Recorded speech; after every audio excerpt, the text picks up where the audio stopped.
ngorwako kendo nyikwa Ramogi jaloko marwa en Belinda Adhiambo. Chaka ni weche manyien kandi ni riwruok mar Azimio la Umoja oyawo yanga chenro mar choko sei mag jopiny kokalo yor mbui mondo mi oyangre ni jopiny ok mor kod telo mar Kenya Kwanza. Azimio wacho ni nyaka kawuono ji ma ok tin milion 1.2 ne osego sei ka kwan sei duto magigeto chopo ten milion 15. Kaka Chris Owino leronwa, jodito mag Azimio bendo twak kod johera magi e chiro ma Kenyatta Market e boma ma Nairobi kaendi kendo jiwogi mondo kik gilew ne ng'anyo ma Azimio pango kiny.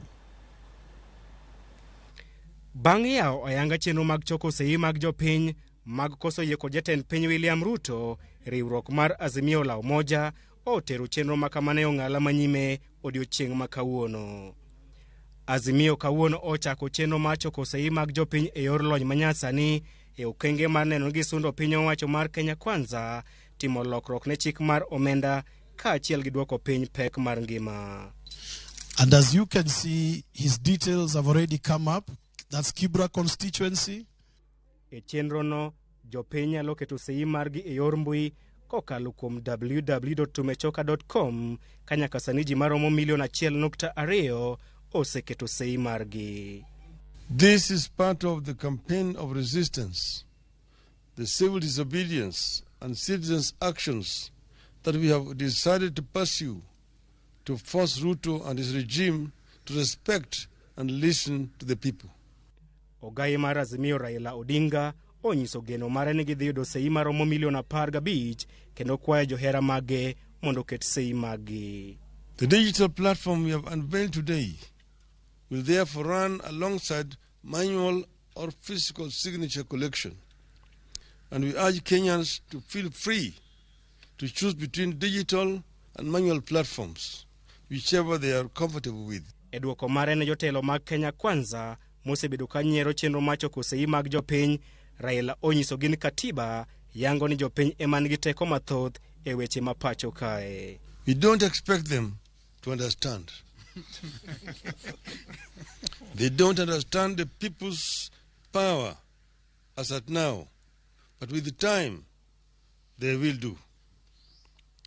But they need to understand, we will not take it to the Kenya Kwanza IBC of their compromised parliament. Raila bende oseyo jod bura kuom weyo jopiny kendo tiyo kod piny owacho mar Kenya Kwanza e podho chike madhi hinyo jopiny ka okwayo jopiny mondo chung' malo mar rito ratiro margi.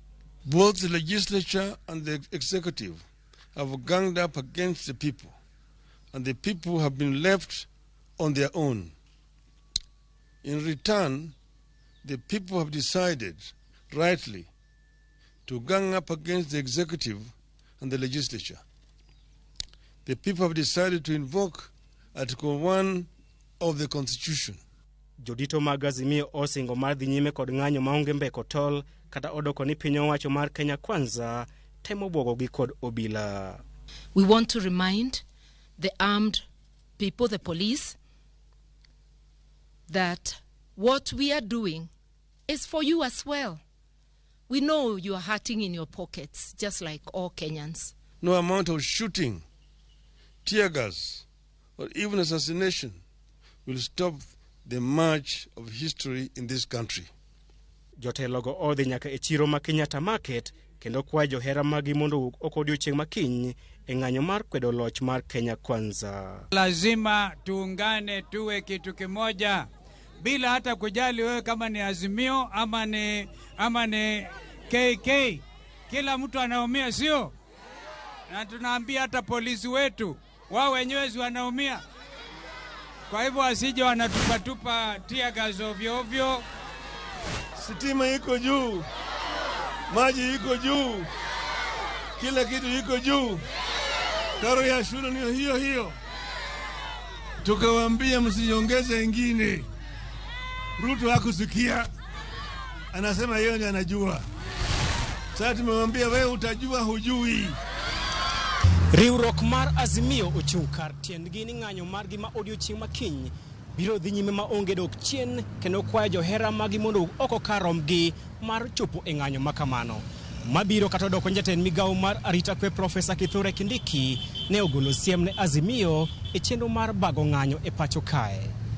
Chris Owino, Ramogi TV, Nairobi. Kata kamano, jatend piny Kenya William Ruto